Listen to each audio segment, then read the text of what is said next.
estatais, e eu sei que você tem uma liberdade na mão para construir seu plano. Ninguém está te mandando, não. Você está colocando a sua alma e o seu conhecimento nesse plano econômico. O Jair evolui com uma velocidade muito maior que os economistas brasileiros evoluíram e que os presidentes passados evoluíram. Uau!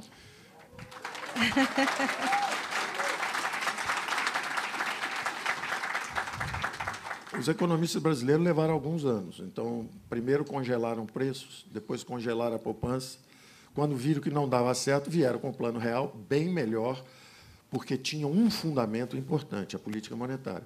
Mas esqueceram dos outros fundamentos. Então, quando você faz uma política monetária muito forte, mas deixa solta a parte fiscal, o que acontece? O juro vai para a lua.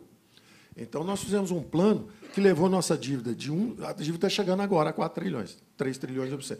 Lembrem-se que lá atrás era coisa de 200 bilhões. Então, o que adianta se você pisa no freio monetário, mas pisa no acelerador fiscal? O carro sai andando de lado. É. Então, nós tivemos... E depois os tucanos não entendem por que perderam 4 eleições seguidas. Porque eles agradaram o andar de cima. Juro alto, o Brasil virou o paraíso dos rentistas e o inferno dos empreendedores. É. Subiram impostos, subiram os juros, empurraram o câmbio para baixo. Aí o Brasil cresce mediocremente 2, 3, 4 anos. O Lula tinha perdido 3 eleições. Com o tucano, você acaba elegendo. Na quarta, você acaba elegendo o Lula. E aí, quando o Lula entra, descobre que, em vez de pagar 300, 400 bilhões de juros por ano aqui na Faria Lima, pega só 10 milhões e joga no Bolsa Família. O Lula incluiu o pobre no orçamento público e, merecidamente, ganhou algumas eleições. Se perdeu também pela mesma razão. A mesma razão. E é interessante isso, como é um inglês, Lord Acton, todo poder corrompe. O poder absoluto corrompe absolutamente. Então, uma coisa são os militares anti-ameaça, de esquerda, etc., fazem a intervenção, derrubam a inflação, e aí começam a estatizar. E a estatização vai subindo. A infraestrutura está lá, foi feita. Telebrás, Eletrobras, Siderbras, Portobras, Nuclebras, está lá, enorme. Ora, a democracia, isso é uma chuteira 44 de um jogador de futebol, de um back do Corinthians. Aí entra a democracia, com as suas singelas aspirações. Educação, saúde, segurança. É um sapatinho de bailarina, 36. Você está com a chuteira 44. O que é um bom governo? O governo que faz a reforma do Estado. Ele fala o seguinte, missão cumprida na infraestrutura, a base está no país, o que eu faço agora? Vamos privatizar. Chama o setor privado. Quem é que vai gastar agora com a Eletrobras? A Eletrobras está quebrada. As distribuidoras estão quebradas, estão sem recursos. Tem déficit. E tem que investir nos próximos anos, se o Brasil for crescer.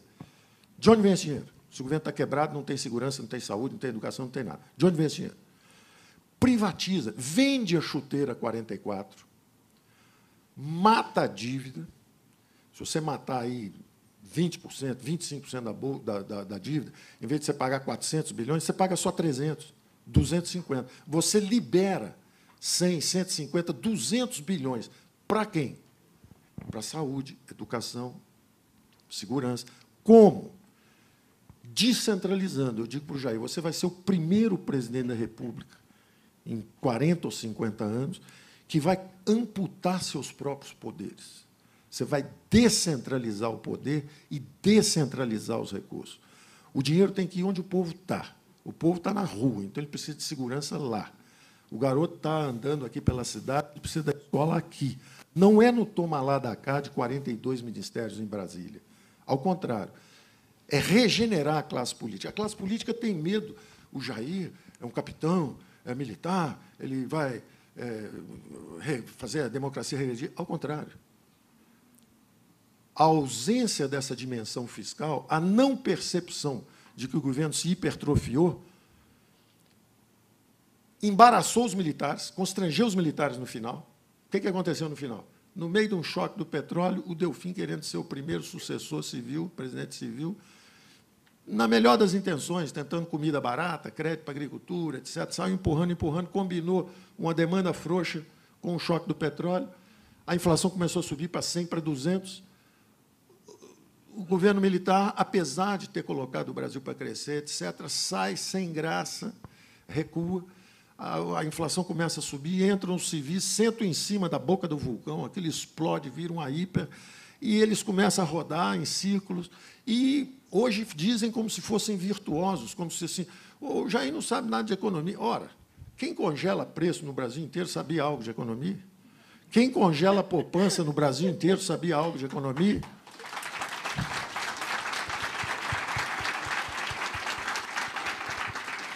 Melhor não saber assim, né? Quem bota a taxa de juros a 70% ao ano, no ano seguinte 60%, no ano seguinte 50%, passando uma década com juros astronômicos, aí só faz o câmbio afundar, então você desindustrializa o país e se endivida em bola de neve, aí queima 50 bilhões de dólares, aprova uma emenda da reeleição de forma suspeita, um erro fatal.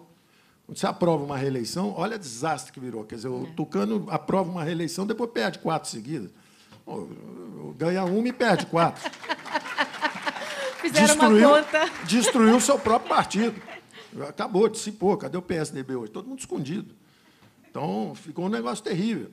E não tem erro novo que o PT tenha cometido, não. Ele só cometeu... Eu disse isso à presidente Dilma. Falei, olha, o seu erro foi cometer todos ao mesmo tempo, numa intensidade nunca vista.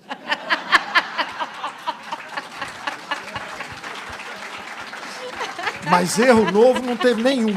Nenhum. Congelar preço, já tinha. Mensalão, já teve um mensalinho. Qualquer um que você falar, já teve.